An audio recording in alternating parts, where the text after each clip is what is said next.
I remember a while back, I was looking around YouTube, searching for AO content for the newest update. But something I noticed and still to this day is that there are hardly any advice or guides for PvP. There was only one from Arcane Plays, and it touched only on the surface level.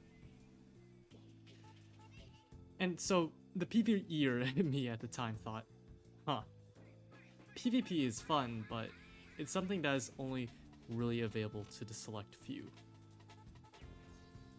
How wrong I was. And to prove it to myself then, I'll teach you. Some nobody that's probably getting ganked by a noble phantasm member yelling fodder. How to PvP.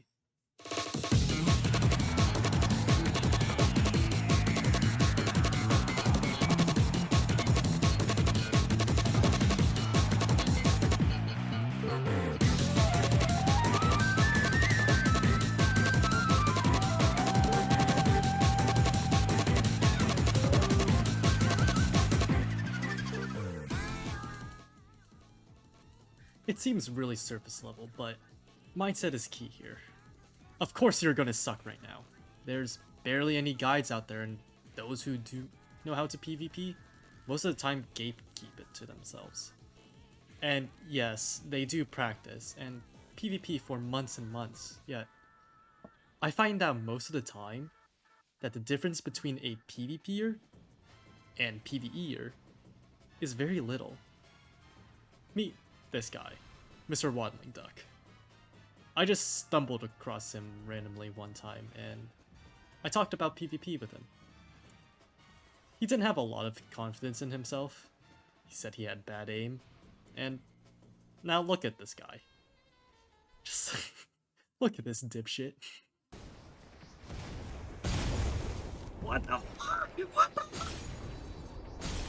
No, I'm dead.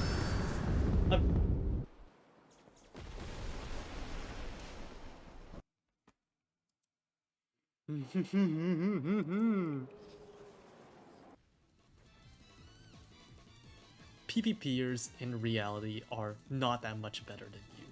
They just know the fundamentals of combat and how to make a decent or good build, which honestly doesn't take that long to learn. Back to Mr. Waddling Duck. Do you know how long it took for him to be a good PvPer? Within 10 hours of meeting him, he became a quote-unquote good PvPer. He was just like you, and once given a solid foundation, became one of the most well-versed PvPers I've ever seen. Three main methods of combat, until Spirit Weapons comes out, are from magic, weapons, and fighting styles. Magics are generally longer range tools that excel when you keep your distance. If you use a magic, you should be generally playing more of a distance and backdashing. Fighting styles are the complete opposite. They excel at closing the distance and playing up close and personal. They deal amazing damage when the distance between the target is low.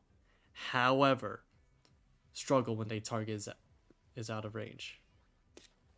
Play aggressive and do not be afraid to take damage if your build uses a fighting style. Weapons are a little bit more situational, as it completely depends on what weapons you use. Though, weapon users are usually extremely flexible, being able to play up close and farther with the drawback of a limited moveset. Hybrid builds also interlace all of these together. For example, Conjurers do excel at longer range, but also be flexible and play up close if they need to. Warlocks are very lethal when they're up close, but are also still intimidating at farther ranges. And Warlords, they excel up close and can be flexible in either closing the distance quickly or being able to fight at longer distances than Berserkers. Given this information, make sure you play your build's effective ranges and try to avoid your enemy's effective range if possible. Most players that I encounter that do get discouraged from doing PvP is usually due to bad aim. 95% of the time, it's not even their aim that is the main issue. Most of the time, it is movement and timing / punishes is the main issue. Most players wildly fire off attacks while staying on the ground to hopefully hit their target that is probably flying through the sky at that moment. First, find punishes. Give your enemy a consequence for firing off an attack. They are much more vulnerable during and a little after an attack, as they cannot move and cannot attack again. That is their end lag. End lag refers to the time spent idly after making an attack, and a precious time to punish the player. Look for opportunities, instead of forcing one out yourself. Second, do your best to stay off the ground, and keep moving. It is a death sentence if you keep your feet planted on the ground. Let me make a visualization for you with a graph. Yes, it's math. No, you're not escaping it from me. According to these marks, you can guess the approximate area where this point is at, right? An easy X and Y coordinate. Now, let me add another dimension to it. Try to guess this. See how much harder it is to guess where the point is? Adding verticality to your movement is essentially the same as adding another dimension to this graph. Being mid-air is much harder to guess where to aim and adds a lot more variability to your movement. This is why air stalling was such a powerful tactic. And remember this: leaps or air step over T-jumps. T-jumps are a lot more consuming and can take your health. Leaps and air step don't consume a lot and will not take away from your health. Okay, this tip is especially for my conjurers, warlords, and warlocks. Use every single option given to you. Just because you excel up close with warlock doesn't mean playing at a distance is obsolete. Warlocks can do well at range, not nearly as much as a mage, but still a very considerable amount.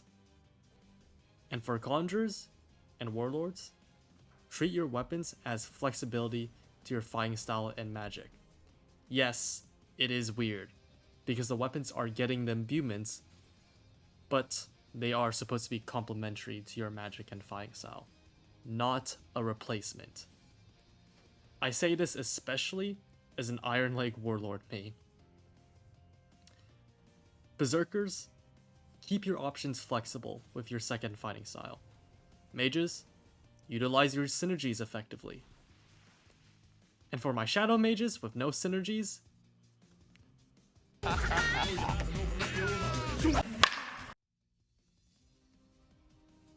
okay, I know most of you don't like hunting, and honestly, you don't have to. I don't hunt much either.